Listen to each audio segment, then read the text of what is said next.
In this episode of Cooking with Stacy Lynn, we're making corn chowder with boar belly bacon. So we have a boar belly here from one of the hogs that we harvested from our hunting land. It's ready to be cooked, and so now I'm gonna cut it into cubes, and it's gonna top this amazing corn chowder. All right, so we're gonna start with the pork belly bacon because it needs to be sizzling hot in the pan, and we need to get some good bacon grease from that. So I'm just gonna cut and slice a couple of pieces off. Okay, so now I'm gonna cut this into little bitty cubes, and then I'm gonna start getting the fat rendered in my pan. Got the wild boar cut up into pieces, and now I'm gonna cut my last potato. So I like to slice it across several times, probably about four times, turn it over, and then do the same thing. Go straight down in it, and then cut across like this. Super fast, super easy. I like to cut these potatoes kind of small for this dish, mainly because I'm ready to start eating, and I want them to get done fast. And the faster the potatoes get done, the faster everything gets done. All right, here we go. Bring the potatoes over. Gonna turn on the stovetop on high heat. It's time for the boar bacon. Yum. All right, gonna get a spoon and render down this bacon. Ooh, it looks good. Yum, yum, yum. All right, I'm gonna add a little bit of butter to this.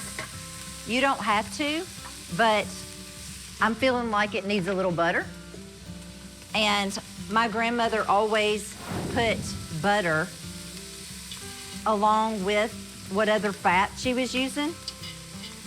And so I think it must give it a little bit of a different flavor. All right, so I want this to crisp up a little bit before I add my onions, but when you start seeing it getting crispy, then that's the time for the onions. All right, I'm gonna remove some of this so that I can have it to plate on the top, and I'm just putting it onto a paper towel on top of a plate. All right, I'm gonna leave about half of it, or at least half of it, before I add my flour, and then we'll be just making a roux with the bacon grease and the flour. It's time to put the onions in. So now I'm gonna sweat the onions, or saute the onions since this is so hot. Shouldn't take but a second to get these things yummy. All right, now it's time to add the flour. I'm gonna mix that up really good. Okay, you can already see how thick this is getting. That's gonna give this dish a lot of body. Okay, I think it's good and cooked. So now I'm gonna add the stock. So I've got chicken stock. If you have enough turkey stock left over at Thanksgiving, you can use turkey stock. Okay. And the potatoes.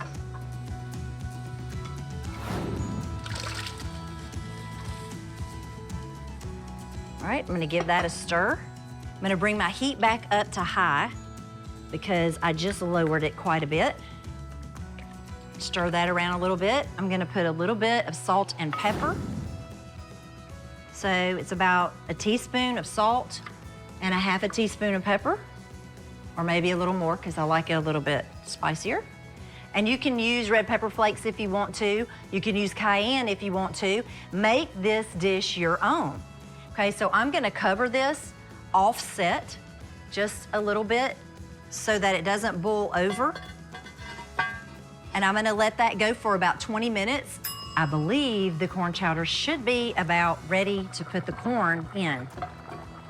Okay, now check the potatoes. That's all we were really waiting for anyway. So I'm gonna see how they're doing. Okay, it looks like they're ready. So now I'm gonna add a little bit of spice, a little cayenne, and I'm gonna stir that up really good, and then the corn is gonna go in. So I'm adding the corn now. All right, so I'm gonna let this go for about 4 to 5 minutes, and we're gonna be ready to plate this up and eat it. So I'll see you in a minute. All right, it's time. Look at that, y'all. This is gonna be so good. So what I'm gonna do, turn the heat off, pour in the cream. Okay, I'm gonna mix that in. That gives it that really silky texture. Oh, that looks unbelievable. Okay, and now I'm gonna go ahead and plate it. I'm gonna top it with a little bit of white cheddar cheese. Use whatever kind of cheese you want to, but just use the cheese. All right, so now I'm gonna top it with some fresh tomatoes. Okay, that on the top. And then I'm gonna just top the whole thing with Boar bacon. Okay, now people will come, get a bowl full, have some sour cream next to it. They can dollop a big wallop of sour cream and have some chives there and put some chives on it, and then you've got a beautiful, colorful corn chowder with wild boar bacon. How can it get any better than this? All right, get to cooking.